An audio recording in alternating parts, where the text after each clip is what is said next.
Tahu dong. Tahu yang ada di RCTI setiap sore kan, Kak? Tahu. Tahu kalau itu. Oh iya, tahu. Tahu sih, pernah nonton. Sinetronnya tuh jokesnya itu relate banget sama kehidupan sehari-hari, suasananya perkampungan. Pasti yang keinget sama 3 karakternya yang tukang ojek itu ya.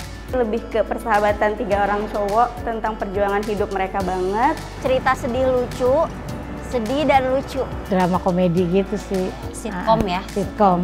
Yang lebih ke arah kesederhanaannya ya. Maksudnya ya dari situ yang emang bikin saya suka nonton tukang ojek pengkolan gitu. Kalau menurut saya sih cerita alami, orangnya unik-unik lagi.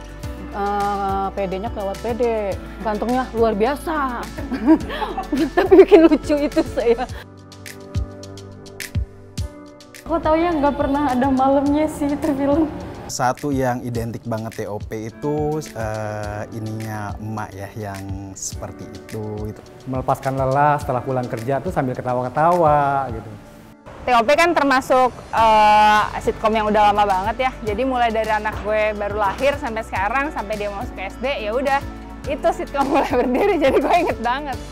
Demen ngeliat Mas Purnya ya, sama Kang Tisna ngetok-ketok motor kalau tiap berangkat. Ingetnya bulan puasa, karena dulu pas nonton itu sama ibu nyiapin takjil, belum nikah, belum punya anak, sekarang udah punya anak, udah nggak bisa nonton itu lagi.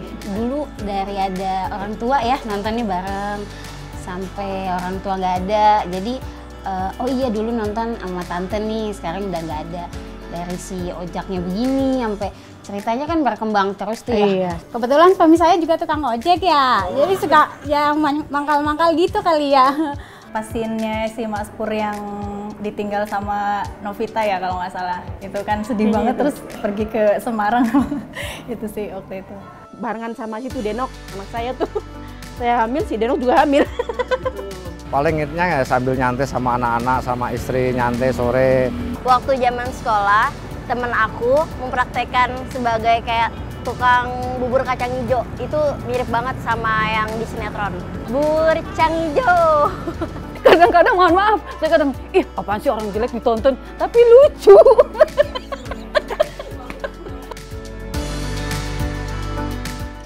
Bikin ketawa.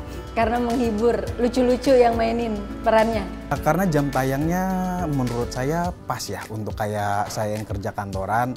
Terus udah gitu ceritanya juga nggak berat, bahasanya juga nggak berat. Ceritanya tuh simple ya, jadi kayak kehidupan sehari-hari kayak gitu. Cukup suka karena tadi ceritanya ringan. Menarik, ingat suami aku sendiri, tukang ojek juga.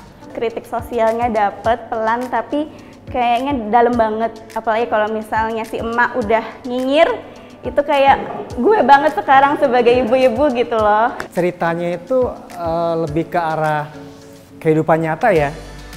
Jadi kayaknya sinkron aja gitu dengan apa yang saya alami, itu kayaknya persis gitu. Ceritanya menurut saya tuh nggak terlalu berlebihan ya. Keseharian aja, tentang keseharian. Nyata memang, oh iya kalau yang ini tuh begini, itu begini. Jadi kayak nggak terlalu drama lah. Itu maksudnya bagus lah ceritanya buat contohkan rakyat Indonesia semua.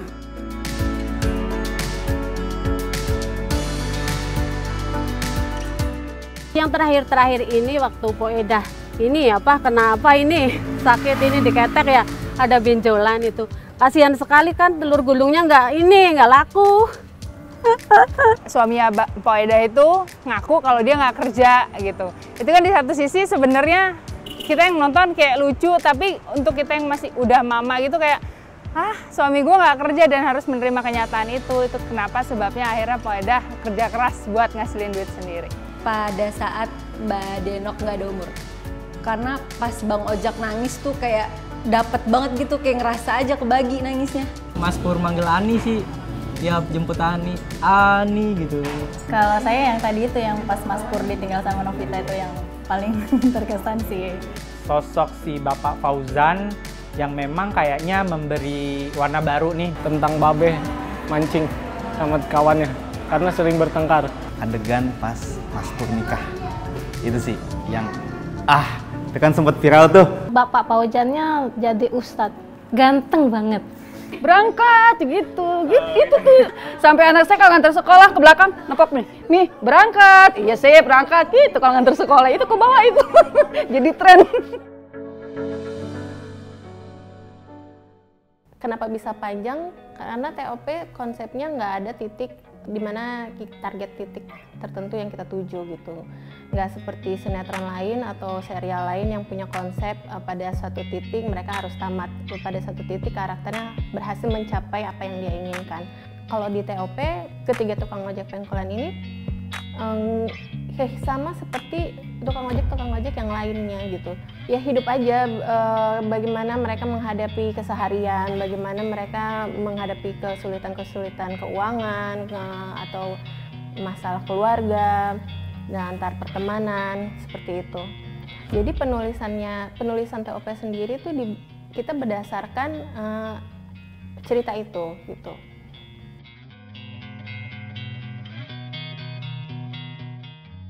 Kesulitannya adalah karena udah 7 tahun ya, banyak cerita yang sudah kita ceritakan ya.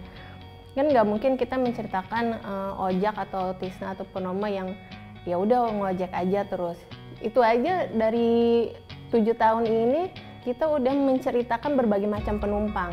Jadi bagaimana kita berkreasi, menggali kreativitas supaya ceritanya tetap fresh. Sistem kerja penulisan di sini tuh termasuk yang masuk akal menurut saya. Nyaman menulis di tukang ojek pengkolan ketimbang serial-serial sebelumnya karena penulis itu satu orang penulis nulis satu episode itu 3-4 hari. Itu satu episode, satu naskah ditulis satu penulis 3-4 hari waktunya. Kenapa bisa mengejar walaupun 3-4 hari mungkin di serial lain atau di sinetron lain bisa kebut semalam, tapi di TOP bisa agak lowong waktunya karena kita punya 7 penulis untuk menyediakan naskah yang dibutuhkan sekitar mungkin 30 per bulan ya, 30-40 per bulan gitu.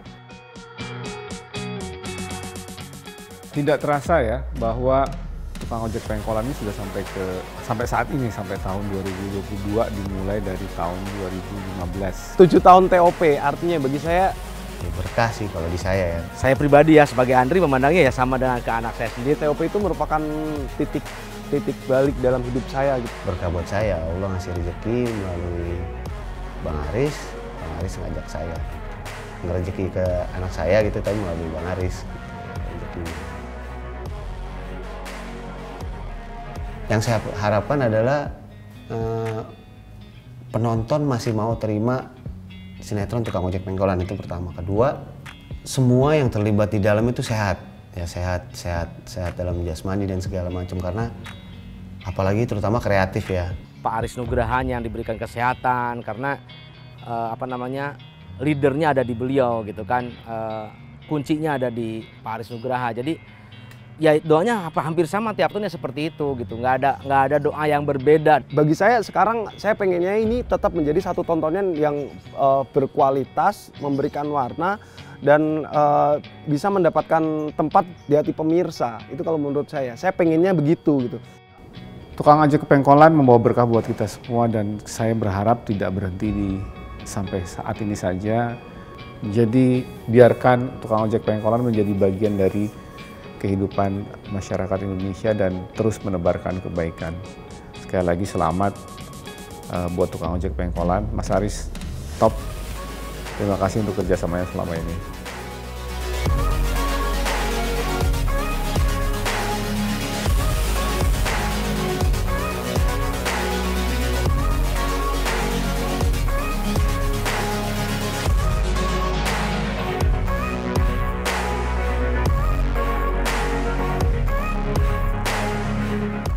Selamat ulang tahun buat tukang ojek pengkolan yang ke-7.